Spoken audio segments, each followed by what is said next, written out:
Hello friends, welcome to good luck classes. मैं Rashmi Srivastava. I am sure friends आप सब बहुत अच्छे होंगे। फ्रेंड्स, अगर आप सिविल सर्विसेज की तैयारी कर रहे हैं और करंट अफेयर्स से रिलेटेड आपको कोई भी प्रॉब्लम है तो आप मेरे करंट अफेयर्स वाले वीडियो ज़रूर देखिएगा। फ्रेंड्स, ये एक एक क्वेश्चन बहुत ही ज़्यादा सेलेक्टिव है और बहुत ज़्यादा इंपॉर्टेंट है। आपके सभी एग्ज़ाम के लिए मोस्ट इंपॉर्टेंट क्वेश्चन हैं। यहाँ से आप शॉर्ट नोट तैयार कर सकते हैं और किसी भी एग्ज़ाम की तैयारी से पहले इनसे रिविजन कर सकते हैं। ठीक है, तो आज हम बात करेंगे 16 टू 22 फरवरी के मोस्ट इंपॉर्टेंट करंट अफेयर्स पर और एक एक क्वेश्चन को विद फैक्ट्स देखते जाएंगे। तो विदाउट वेस्टिंग टाइम स्टार्ट करते हैं फर्स्ट क्वेश्चन से।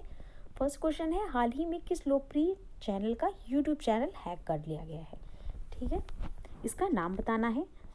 अभी हमने कुछ समय पहले एक न्यूज़ पढ़ी थी जिसमें ये जो लोकसभा और राज्यसभा टीवी का अलग अलग प्रसारण होता था, इनको मर्ज कर दिया गया था संसद टीवी के नाम से। ठीक है, तो संसद टीवी में इनका प्रसारण दिखाया जाता है और इनसे रिलेटेड जो भी न्यूज़ है इसमें बताई जाती हैं। तो इसी संसद टीवी का जो यूट्यूब चैनल है ये हैक हो गया है, तो ये न्यूज़ हमें याद रखनी है। फिर बात करेंगे क्वेश्चन नंबर 2 की। भारत में किस देश के साथ कारोबारी संबंधों को प्रगाढ़ बनाने के लिए CEPA पर हस्ताक्षर किए हैं।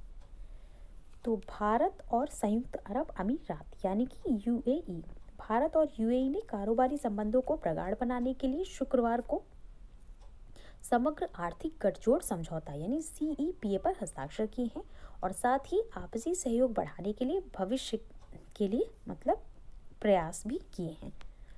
प्रधानमंत्री नरेंद्र मोदी और UAE के सशस्त्र बल के सर्वोच्च कमांडर शेख मोहम्मद बिन जायद अल नहयान के बीच डिजिटल माध्यम से यह बैठक हुई है जिसमें यह समझौता किया गया है।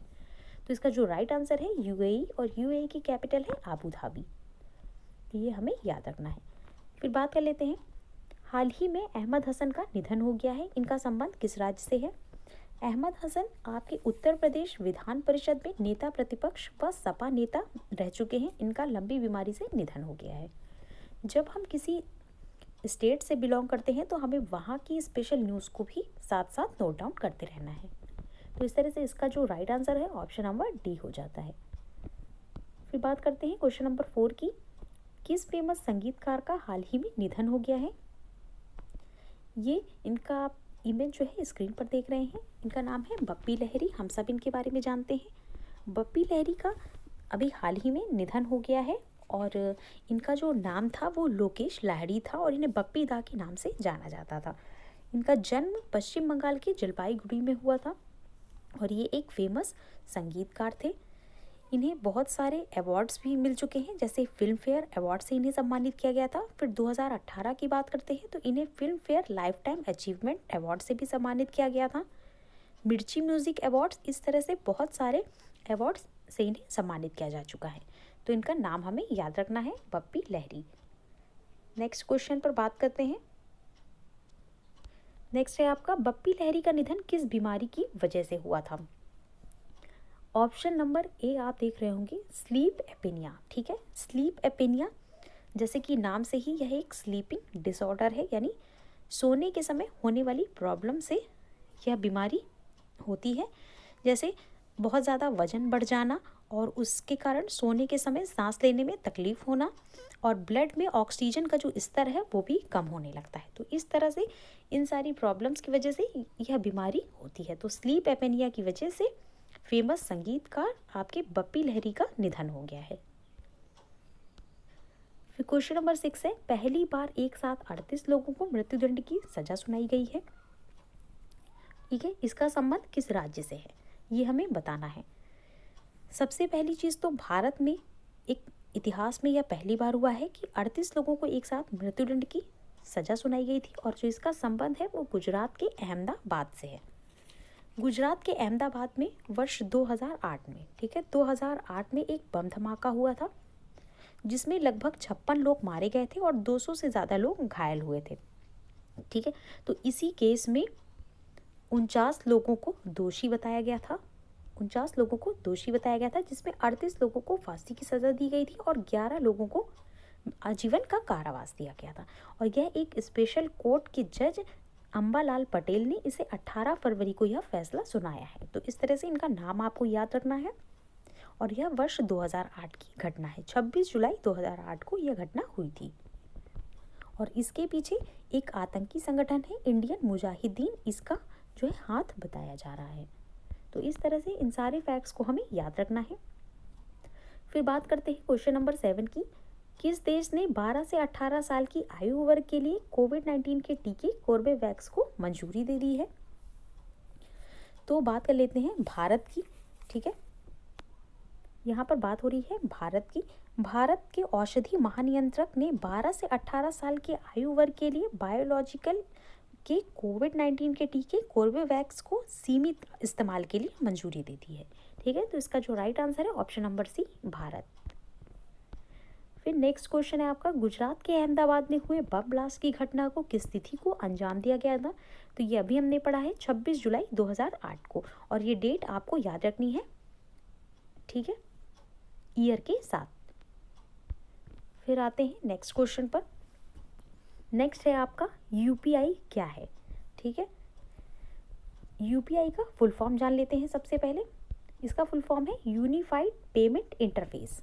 ठीक है, अब क्योंकि नाम से ही पता चल रहा है यहाँ पर क्या होता है कि जो पेमेंट का तरीका है, हम ऑनलाइन कैसे मतलब ऐप के थ्रू ट्रांजैक्शन करते हैं पैसों का। तो ये चर्चा में क्यों आया है? अभी बात हुई है कि जो भारत के बाहर, यानी कि जो भारत का यूपीआई पेमेंट इंटरफेस है, तो भारत के बाहर इसे अपनाने वाला पहला देश कौन बन गया है? तो नेपाल है। ठीक है, नेपाल ने इसे अपनाया है यूपीआई को। तो इसके ज़रिए क्या होता है, पेमेंट का जो ट्रांजैक्शन है वो बहुत आसान हो जाता है। ठीक है, और यूपीआई की बात करते हैं तो यूपीआई को डिज़ाइन किया है एनपीसीआई ने। किसने डिज़ाइन किया है? एनपीसीआई के द्वारा डिज़ाइन किया गया है। और इसका जो कंट्रोल होता है वो बैंकों के पास नहीं होता है, इसका जो कंट्रोल है आरबीआई के पास होता है। ठीक है, तो इस तरह से हमें यूपीआई के बारे में जानना है, और इसको अपनाने वाला देश कौन सा है? नेपाल, ये भी याद रखना है। फिर बात करते हैं नेक्स्ट क्वेश्चन की।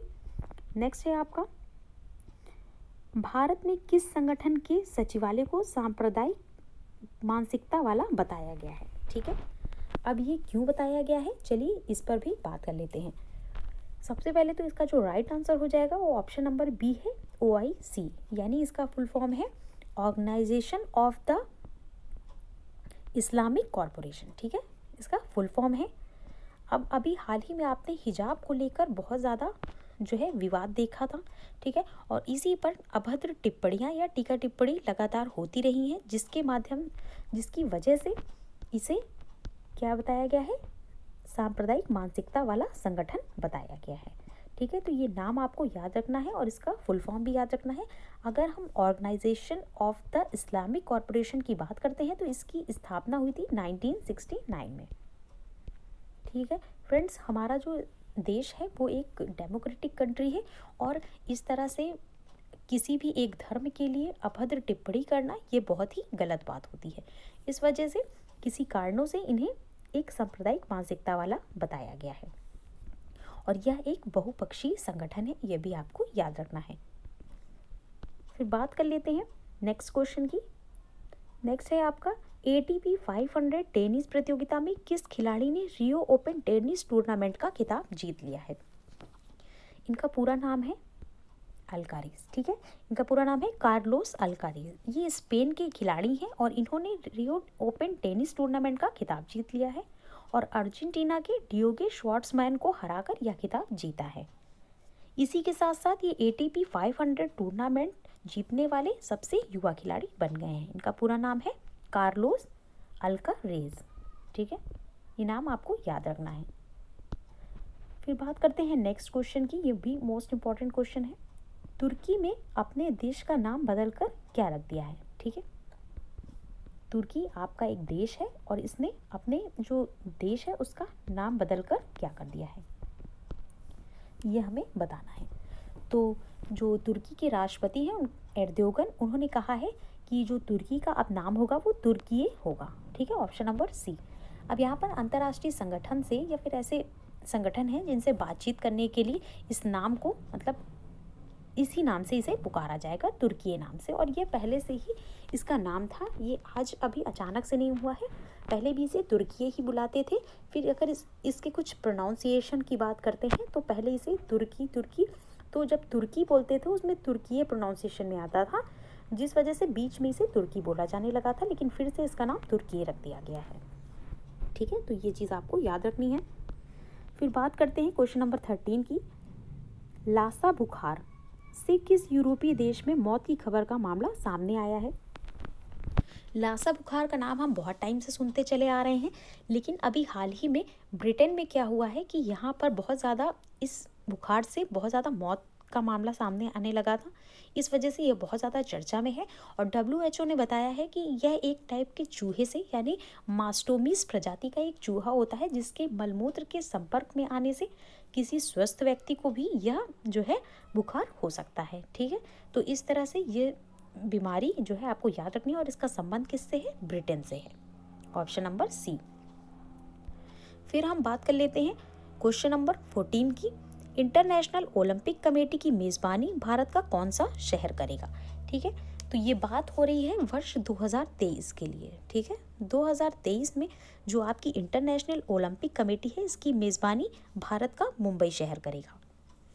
ठीक है, और यहाँ पर यह जो बैठक होती है वो प्रत्येक वर्ष होती है। और अब इनकी वोटिंग कैसे पता चलता है कि इसकी मेज़बानी कौन करेगा? तो लगभग 101 सदस्य इसमें वोटिंग करते हैं और तब एक सदस्य देश का नाम चुना जाता है जो इसकी मेज़बानी करेगा। तो इस बार भारत को चुना गया है वर्ष 2023 के लिए, तो ये आपको याद रखना है। फिर बात करते हैं, भारत सरकार ने किस कंपनी का 5% IPO लाने का फैसला किया है? ठीक है, तो सबसे पहले समझ लेते हैं ये IPO क्या होता है, उसके बाद हम इस पर बात करेंगे। ठीक है, IPO की बात करते हैं फ्रेंड्स, तो IPO का जो फुल फॉर्म होता है इनिशियल पब्लिक ऑफरिंग। ठीक है, इनिशियल पब्लिक ऑफरिंग इसका फुल फॉर्म होता है। अब क्या होता है कि कंपनी को जब पूंजी की ज़रूरत होती है, यानी कि किसी कंपनी को पूंजी की ज़रूरत है, तो वो क्या करती है, अपनी जो शेयर बाज़ार में कंपनी को लिस्ट कराती है। ठीक है, और इस तरह से अपने शेयर्स को क्या करती है, बेच देती है। तो ये कहा जाता है कि कंपनी का IPO लाया जाता है और विनिवेश के लिए ये एक अच्छा माध्यम होता है। और विनिवेश की बात अभी हमारे बजट में भी की गई थी। तो इस तरह से समय समय पर ऐसा किया जाता है। तो इसका फुल फॉर्म भी आपको पता चल गया है। और यहाँ पर बात हो रही है LIC की। ठीक है, LIC का सरकार 5% का IPO लाएगी। तो इस तरह से हमने इसे जाना।